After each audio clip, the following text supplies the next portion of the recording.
السلام عليكم ورحمة الله وبركاته، عاملين ايه؟ ومعكم عبد الرحمن هشام وحلقة جديدة ان شاء الله من حلقات اب بلوجر. المهم، النهاردة هنتكلم عن واتشت. اعتقد لو اتكلمت عنه هتحبس بس يعني الابليكيشن كفاءة. لا، خلينا نتكلم بموضوعية شوية. احنا الابليكيشن بما انه منافس للتي في ابس، فهو ليه موبايل اب وويب، وموجود على اي تي في دلوقتي او اي سمارت تي في بشكل عام. لو احنا اتكلمنا واحدة واحدة عن الاب بشكل عام من بداية ظهوره لحد النهاردة، فاحنا بنتكلم على تطور كويس. طبعا اول ما بدأ كان عقيم شوية، مش ملم بكل حاجة، الفيديوهات بتاعته جودة مش احسن حاجة، مهم يعني ما كانش مشجعك ان انت بتروح، فكنت بتروح لشاهد.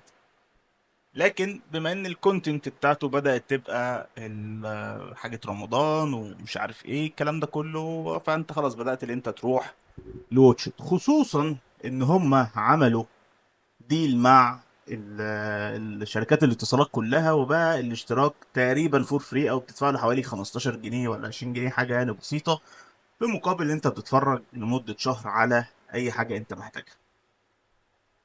لحد هنا الدنيا تمام. الابليكيشن كيو اي مش هتكلم عنه، لان هو يعني اللي هو انت عارف، مش قادر اوصلها لك، اللي هي يعني انت مقطوم كده، مش حاسس ان انت في المكان الصح.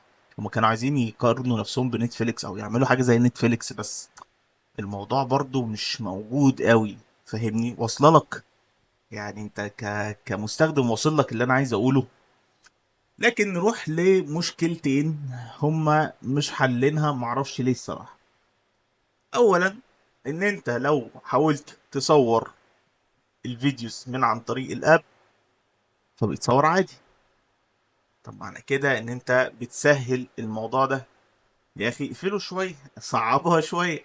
ده فانكشن بسيطه في الكود تحل كل حاجه. انما عدم وجود الفيتشر دي، ان انت بتمنع تصوير كفيديو كامل من على الاب، فدي مشكله وواضح قدامكم في الفيديو. تاني مشكله عندي بواجهها، لو الناس مش عارفه، فالسكرين سيفر اللي هي بتبقى في السمارت تي في مهمتها حاجة واحدة، ان هي ما بتطبعش الابليكيشن او الصورة على التلفزيون. بمعنى لو النهاردة الصورة ثابتة، تعرف ان انت ممكن لو سبتها يومين ثلاثة، ممكن تيجي تالت يوم او رابع يوم وتلاقي السكرين او اخر صورة معمول لها طباعة على الشاشة، مش هتعرف خلاص تلغيها. وعشان كده، على يعني في الوجه التاني نتفليكس او ايا كان الابليكيشن اللي موجود، حتى شاهد، لو انت سبت الفيديو فترة، اللي انت عامل له بوز ورحت سبت اتحركت وسرحت، هو بيعمل سكرين سيفر للموضوع فبيلمها، بحيث ان انت ما يبقاش عندك مشكلة في الحتة دي، ما يبقاش عندك مشكلة مستقبلية. انما في واتشت لما بتدوس بوز بتلاقي الابليكيشن ثابت، بتلاقي يعني طب والشاشة ممكن تبوظ، ماليش دعوة الصراحة. فدول مشكلتين عندي بالنسبة للمستخدم لواتشت. لكن في المجمل لو احنا رحنا ناحية البرفورمانس، ممكن نديله 9 من 10. اه، في مشكلة تالتة صحيح.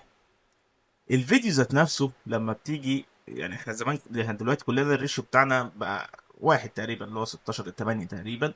فتيجي زوم ان للفيديو، ما بيعملش زوم ان، بيبقى على الستاندرد بتاعه. يعني مفيش ابلكيشن دلوقتي الا ولا ممكن تعمل زوم ان، فمش عارف ليه الصراحه.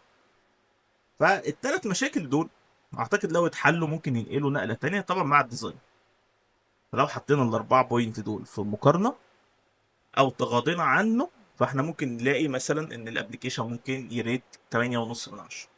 انما بوجود الثلاث مشاكل دول، خصوصا ان هو عنده في كذا بلاتفورم، ويب وموبايل. يعني الويب حلو جدا، ممكن تعمل بيكتشر ان بيكتشر، ممكن تعمل اللي هو يعني السرعه بتاعته، الجوده بتاعته، مش عارف ايه، كل حاجه موجوده كميديا بلاير حلو جدا. انما بسبب وجود اكتر من بلاتفورم، فانت التقييم بتاعك هيتأثر كامل. فده هيدينا 7.5 من 10 او 7 كمان من 10، خصوصا لليو اي. اليو اي مقطوم قوي. بس وكان معاكم عبد الرحمن هشام، وحلقة جديدة من حلقات اب بلوجر. تمام. وان شاء الله اشوفكم في حلقة جديدة، والسلام عليكم ورحمة الله وبركاته.